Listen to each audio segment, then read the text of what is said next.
Sir, ಈಗ ಲೋಕಸಭೆಯಲ್ಲೂ ಮೋದಿ ಅವರ ಗಾದಿ ಹಿಡಿಯೋದಕ್ಕೆ ನಿತೀಶ್ ಕುಮಾರ್ ಅವರ ಪಾತ್ರ ಬಹಳ ಮುಖ್ಯ ಆಗಿತ್ತು. ಹೀಗಾಗಿ ಅದೊಂದು ಸ್ಪೆಷಲ್ ಇಂಟ್ರೆಸ್ಟ್ ತಗೊಂಡು ಮೋದಿ ಅವರು ಏನಾದರೂ, ಯಾಕಂದರೆ 115 ಕ್ಷೇತ್ರಗಳ ರ್ಯಾಲಿಯಲ್ಲಿ ಮೋದಿ ಅವರು ಭಾಗಿಯಾಗ್ತಾರೆ. ಬಹುಶಃ ಈ ಮೋದಿ ಮೇನಿಯಾನೇ ಮತ್ತೆ ವರ್ಕೌಟ್ ಆಯ್ತಾ ಹಾಗಾದ್ರೆ ನಿತೀಶ್ ಕುಮಾರ್ ಅವರಿಗೆ ಅಂತ? ವಾಸ್ ದಟ್ ಇವರಿಗೆ ಥ್ಯಾಂಕಿಂಗ್ ರೂಪದಲ್ಲಿ ಏನಾದರೂ ಇವರಿಗೆ ಗಾದಿ ಹಿಡ್ಕೊಡೋದಕ್ಕೆ ಮೋದಿ ಅವರೇ ನಿಂತರ? ಖಂಡಿತವಾಗಿ ನೋಡಿ, ಮೋದಿ ಅವರ ಭಾಷಣ ಇದೆಯಲ್ಲ, ಅವರ ಮಾತನಾಡುವ ಶೈಲಿ, ಅವರ ಬಾಡಿ ಲ್ಯಾಂಗ್ವೇಜ್ ಅಂತ ನಾವು ಕರಿತೀವಿ, ಅದೆಲ್ಲವೂ ಕೂಡ ಭಾಳ ಅಪೀಲಿಂಗ್ ಆಗಿದೆ. ಮತ್ತು ಈ ದಕ್ಷಿಣ ರಾಜ್ಯಗಳಲ್ಲಿ ಮೋದಿ ಅವರ ಅಪೀಲು ಸ್ವಲ್ಪ ಕಷ್ಟ ಜನರಿಗೆ ರೀಚ್ ಆಗೋದು. ಅಲ್ಲಿ ಹಿಂದಿ ಬೆಲ್ಟ್, ಅದು ಅಲ್ಲಿ ಹಿಂದಿ ಅರ್ಥ ಆಗುವಂಥ ಜನ ಇದ್ದಾರೆ. ಹೀಗಾಗಿ ಮೋದಿ ಅವರ ಭಾಷಣ, ಅವರ ವೈಖರಿ, ಅವ್ರು ಪ್ರಸ್ತಾಪ ಮಾಡುವಂಥ ವಿಷಯಗಳು ಸಹಜವಾಗಿಯೇ ಪ್ರಭಾವ ಬೀರಿರುತ್ತೆ. ಆ್ಯಕ್ಚುಲಿ ಈ ಸರ್ತಿ ನಿತೀಶ್ ಕುಮಾರ್ ಜಾಸ್ತಿ ಮಾತಾಡಿಲ್ಲ ಅವರು ವೇದಿಕೆ ಮೇಲೆ, ಯಾಕಂದರೆ ಅವ್ರಿಗೆ ಸ್ವಲ್ಪ ಆರೋಗ್ಯದ ಸಮಸ್ಯೆ ಇತ್ತು. ಹೀಗಾಗಿ ಅವ್ರು ಅಷ್ಟು ಆ್ಯಕ್ಟಿವ್ ಆಗಿ ಚುನಾವಣಾ ಪ್ರಚಾರದಲ್ಲಿ ಪಾಲ್ಗೊಳ್ಳಿಲ್ಲ. ಹೆಚ್ಚು ಪ್ರಚಾರ ಮಾಡಿದ್ದೆ ಮೋದಿ ಅವರು, ಅಮಿತ್ ಶಾ ಅವರು. ಹೀಗಾಗಿ ಬಹುಶಃ BJPಗೆ ಹೆಚ್ಚು ಸ್ಥಾನ ಬರೋದಕ್ಕೂ ಸಾಧ್ಯ ಆಯಿತು, NDA ಮೈತ್ರಿಕೂಟ ಗೆಲ್ಲೋದಕ್ಕೂ ಅಲ್ಲಿ ಸಾಧ್ಯ ಆಗಿರುವಂಥದ್ದು. ಇನ್ನೊಂದು ಕಡೆ ರಾಹುಲ್ ಗಾಂಧಿ ಅವರು ಏನು ಮಾಡ್ತಾಯಿದ್ರು, ಬರೀ ಓಟ್ ಚೋರಿ ಬಿಟ್ಟರೆ ಬೇರೆ ಏನೂ ಇಲ್ಲ. ತೇಜಸ್ವಿ ಯಾದವ್ ಅವರು ಅವ್ರ ಕುಟುಂಬದಲ್ಲೂ ಕೂಡ ಒಗ್ಗಟ್ಟಿಲ್ಲ. ಅವರ ಇನ್ನೊಬ್ಬ ಸಹೋದರರು ಬೇರೆ ಪಕ್ಷನ ಮಾಡ್ಕೊಂಡ್ಬಿಟ್ಟಿದ್ದಾರೆ. ಈ ಯಾದವಿ ಕಲಹ ಅಂತ ನಾವು ಯಾವಾಗಲೂ ಬಿಹಾರ ಚುನಾವಣೆಯಲ್ಲಿ ಇದು ಪದೇ ಪದೇ ಪ್ರಸ್ತಾಪ ಆಗ್ತಾ ಇತ್ತು. ಅಲ್ಲಿ ಯಾದವರೇ ಕಿತ್ತಾಡ್ಕೊಳ್ತಾ ಇದ್ರು. ಅಲ್ಲಿ ಯಾದವ ಸಮುದಾಯ ಬಹಳ ಪ್ರಭಾವಶಾಲಿ ದೊಡ್ಡ ಸಮುದಾಯ.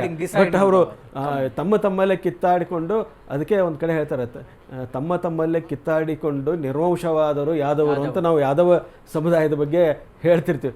ಈಗ ಬಿಹಾರದಲ್ಲೂ ಯಾದವ ಸಮುದಾಯ ಆ ಸ್ಥಿತಿಗೆ ಬಂದ್ಬಿಟ್ಟಿದೆ. ಈ ಲಲ್ಲೂ ಪ್ರಸಾದ್ ಯಾದವ್ ಎಸ್ಪೆಷಲಿ ಅವರವರಲ್ಲೇ ಒಗ್ಗಟ್ಟಿಲ್ಲ, ಅವ್ರ ಕುಟುಂಬದಲ್ಲೇ ಒಗ್ಗಟ್ಟಿಲ್ಲ. ಈ ರೀತಿಯ ಕಾರಣಗಳು ಕೂಡ ಅವ್ರಿಗೆ ಸೆಟ್ ಬ್ಯಾಕ್ ಆಗೋದಕ್ಕೆ, ಹಿನ್ನಡೆ ಆಗೋದಕ್ಕೆ ಈ ಚುನಾವಣೆ ಫಲಿತಾಂಶ ನೋಡಿದಾಗ ಅದು ಕೂಡ ಗೋಚರ ಆಗ್ತದೆ. ಬಟ್ ಒಟ್ಟಾರೆ ಮುಂದಿನ ದಿನಗಳಲ್ಲಿ ಬಿಹಾರದ ಒಂದು ರಾಜಕೀಯ ಭವಿಷ್ಯವನ್ನು ನೋಡೋದಾದರೆ ಭಾಳ ಇಂಟ್ರೆಸ್ಟಿಂಗ್ ಇರುವಂಥದ್ದು. ನಿತೀಶ್ ಕುಮಾರ್ ಅವರ ಏಜ್ ಫ್ಯಾಕ್ಟರ್ ಇರ್ಬೋದು, 5 ವರ್ಷದ ನಂತರ ಅಲ್ಲಿ ಏನಾಗ್ಬೋದು, ಯಾರು ಹೊಸ ನಾಯಕತ್ವ ಹೇಗೆ ಉದಯಿಸಬಹುದು, ಈಗ ನಿತೀಶ್ ಕುಮಾರ್ ಅವರು ಕೊಡ್ತಾರಾ ಅಥವಾ ಯುವ ರಾಜಕಾರಣಕ್ಕೆ ಏನಾದ್ರು ಅದನ್ನ ಬಿಜೆಪಿ ಮುಂದಿನ ದಿನಗಳಲ್ಲಿ ಬಿಜೆಪಿ ಇನ್ನೂ ಬೆಳೀತಾ ಹೋದಂಗೆ ಈ ಅಲ್ಲಿಯ ಇವು ಮೂಲ ಪಕ್ಷಗಳು JDS, RJD ಅವು ನಮ್ಮ ಕರ್ನಾಟಕದ ಜನತಾ ಪಕ್ಷ ಇದ್ದಂಗೆ, ಅವು ಅಲ್ಲಿ ಮೂಲ ಪಕ್ಷಗಳವು, ಅಲ್ಲಿ ಅವರ ಪ್ರಭಾವ. BJPಯ ಹಿಂದಿ ಬೆಲ್ಟ್ ಇರುವಂಥದ್ದು ಮೋದಿ ಅವರ ಪ್ರಭಾವದಿಂದಾಗಿ ಇವತ್ತು JDUಗಿಂತ ಇವರೇ ಬೆಳೀತಾ ಇದ್ದಾರೆ BJP.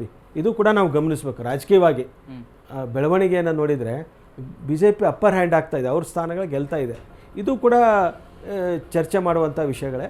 ಓವರಾಲ್ ಆಗಿ ಒಂದು ದೇಶದ ದೃಷ್ಟಿಯಿಂದ ನೋಡೋದಾದರೆ ಇಟ್ಸ್ ಅ ಗುಡ್ ರಿಸಲ್ಟ್ ಅಂತ ಹೇಳಿ. 30 ರೌಂಡ್ಗಳ ಪೈಕಿ 9 ಸುತ್ತು ಮುಕ್ತಾಯ ಆಗಿದೆ. ಬಿಜೆಪಿಯ ಸತೀಶ್ ಕುಮಾರ್ಗೆ 35,635 ಮತಗಳು ಲಭಿಸಿವೆ. RJDಯ ತೇಜಸ್ವಿಗೆ 33,347 ಮತಗಳು. ತೇಜಸ್ವಿಯಾಗೆ ಮತ್ತೆ ಹಿನ್ನಡೆ ಆಗುತ್ತಾ ಇದೆ. 2,288 ಮತಗಳ ಹಿನ್ನಡೆಯಲ್ಲಿರುವಂತಹ Tejashwi Yadav out of 30 rounds 9 ಸುತ್ತು ಮುಕ್ತಾಯ ಆಗಿದೆ. ಸದ್ಯಕ್ಕೆ ಬಿಜೆಪಿಯ ಸತೀಶ್ ಕುಮಾರ್ ಮುನ್ನಡೆಯಲ್ಲಿದ್ದಾರೆ. ತೇಜಸ್ವಿ ಅವರಿಗೆ ಹಿನ್ನಡೆ ಕಾಣಿಸ್ತಾ ಇದೆ. ಮತ್ತೆ 30 ಸುತ್ತುಗಳ ಪೈಕಿ 9ನೇ ಸುತ್ತು ಕಂಪ್ಲೀಟ್ ಆಗಿದೆ. 2,288 ವೋಟ್ ಇದೆ. ಸೋಲ್ತಾರ ಗೆಲ್ತಾರ ಅನ್ನುವಂಥದ್ದೇ ಚರ್ಚೆ ಆಗ್ತಾ ಇರುವಂಥದ್ದು. ಬಹಳಷ್ಟು ವ್ಯತಿರಿಕ್ತ ಪರಿಣಾಮ ಬೀರುತ್ತೆ. ಭಾರಿ ವ್ಯತ್ಯಾಸಗಳು ಕಾಣಿಸ್ತಾ ಇದೆ. ಹನುಮೇಶ್ ಅವರು ಹೇಳ್ತಾ ಇದ್ದಂಗೆ ಯಾದವಿ ಕಲಹವೇ ಇಂಥ ಎಲ್ಲ ಲೆಕ್ಕಾಚಾರಗಳಿಗೂ ಕಾರಣ ಆಯ್ತಾ ಅಂತ. ಗಣೇಶ್ ಅವರೇ,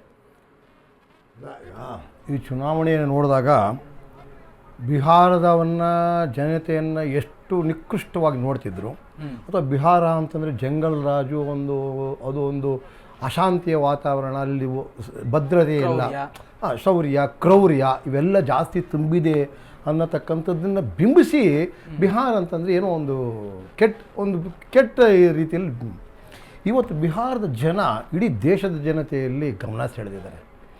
ನಾವು ಮನಸ್ಸು ಮಾಡಿದರೆ ರೀತಿ ಮತವನ್ನು ಬದಲಾಯಿಸಬಲ್ಲ, ಮತದಾರರ ಮನಸ್ಸು ಮಾಡಿದರೆ ರಾಜಕೀಯ ಪಕ್ಷಗಳನ್ನು ಬದಲಾಯಿಸಬಲ್ಲ, ನಮ್ಮ ನೀತಿಯ ನಿಲುವು ಭಾಳ ಸ್ಪಷ್ಟವಾಗಿದೆ ಅನ್ನತಕ್ಕಂಥದ್ದನ್ನು ಸ್ಪಷ್ಟವಾಗಿ ತೋರಿಸಿದ್ದಾರೆ.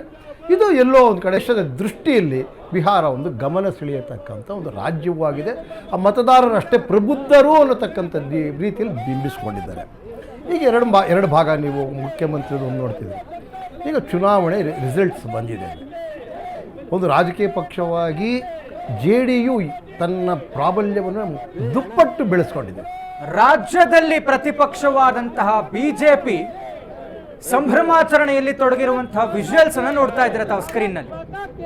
ರಾಜ್ಯದ ಪ್ರತಿಪಕ್ಷ ಬಿಜೆಪಿ ಸಿಹಿಯನ್ನ ಪ್ರತಿಪಕ್ಷ ನಾಯಕ ಆರ್ ಅಶೋಕ್ ಅವರು ಇಡೀ ಬಿಜೆಪಿ ಸಂಭ್ರಮಾಚರಣೆಯಲ್ಲಿ ತೊಡಗಿದೆ. ಬಿಹಾರದ ಫಲಿತಾಂಶ NDA ಮೈತ್ರಿಕೂಟಕ್ಕೆ ಲಭಿಸಿರುವಂತಹ ಭರ್ಜರಿ ಜಯ. ಪ್ರತಿಪಕ್ಷ ಬಿಜೆಪಿ ರಾಜ್ಯದಲ್ಲಿ ಸಿಹಿ ಹಂಚುವ ಮುಖೇನ ಸಂಭ್ರಮಾಚರಣೆಯನ್ನು ಮಾಡ್ತಾ ಇದೆ.